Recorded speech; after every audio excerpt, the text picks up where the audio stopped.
हिंडौन के कोतवाली सिटी थाना के थानाधिकारी महेंद्र सिंह जी को 26 तारीख को शाम को एक इत्तला प्राप्त होती है कि क्रिकेट लाइव गुरु ऐप पर अभी बिग बैश क्रिकेट का एक आयोजन हो रहा है लीग का ऑस्ट्रेलिया में, जो कि आईपीएल के तर्ज पे खेली जाती है वहाँ।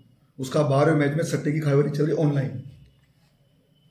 इस सूचना पर इन्होंने उच्च अधिकारी को बताया, इनके डिप्टी साहब को बताया, एडी साहब को बताया, मुझे बताया और उन्होंने उस पर रेड की।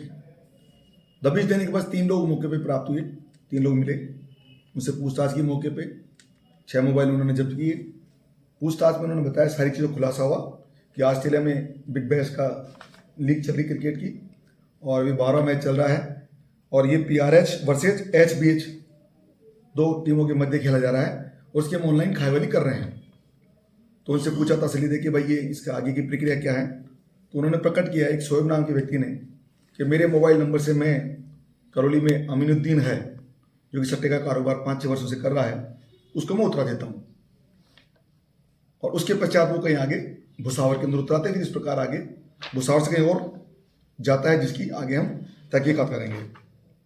सूचना पर उनको दस्तयाब किया गया, गिरफ्तार किया, कार्रवाई की गई, हिसाब चेक किया।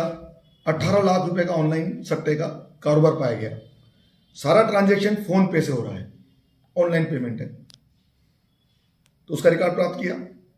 उसके पश्चात इन्होंने जब उसकी FIR दर्ज करी थाने पे, FIR दर्ज करने के पश्चात उन्होंने उस सूचना के आधार पर और साक्ष्य के आधार पर अमीनुद्दीन को भी नामजद किया गया। कल अमीनुद्दीन उर्फ अमीन, जो कि पहले यहाँ पे करौली में पूर्व चेयरमैन के सुपुत्र हैं और पहले से 5-6 साल से कार्रवाई कर रहे हैं सट्टे की। गंगापुर सिटी में भी आपके खिलाफ एक प्रकरण दर्ज हुआ था इसी सट्टे का और 2-3 अन्य मुकदमों के खिलाफ हैं। काफ़ी वो आपराधिक गतिविधियों में लिप्त रहते हैं। तो उनको भी कल रात को शाम को गिरफ्तार किया देर रात तक। और प्रकरण जो है 13 गैम्बलिंग एक्ट, RPG एक्ट, इसके साथ 112(2) क्लोज नई BNS की धारा और IT एक्ट में हमने कार्रवाई की है।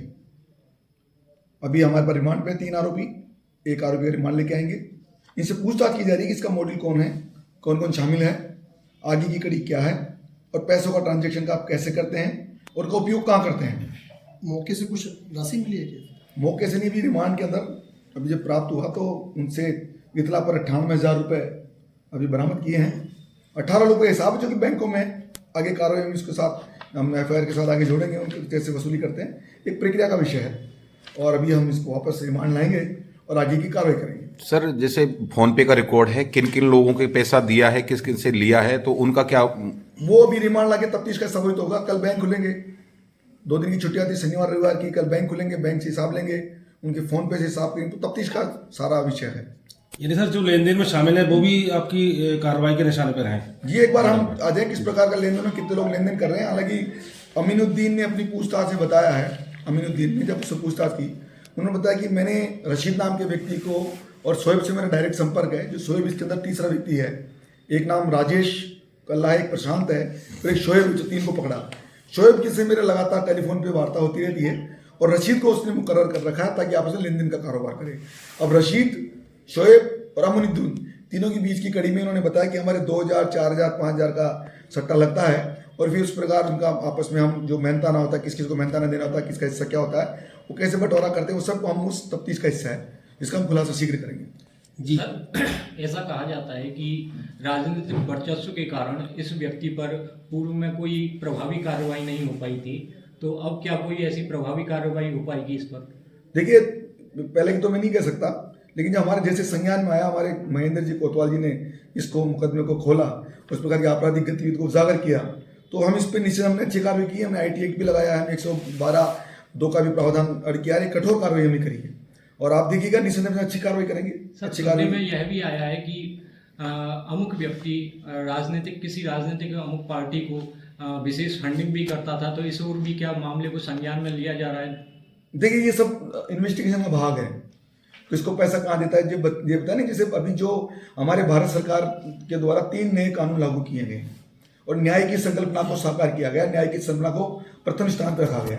उसी न्याय की संकल्पना पर इनके जो धन अर्जित किया गया, पैसा अर्जित किया गया, कहाँ ट्रांजेक्शन हुआ, कितना किया, सब अनुसंधान का विषय है। और जो इसने पैसा कमाया, जिसमें भी देगा, हम उसको रिकवरी करने का प्रयास करेंगे, वहां से पैसा लाने का प्रयास करेंगे।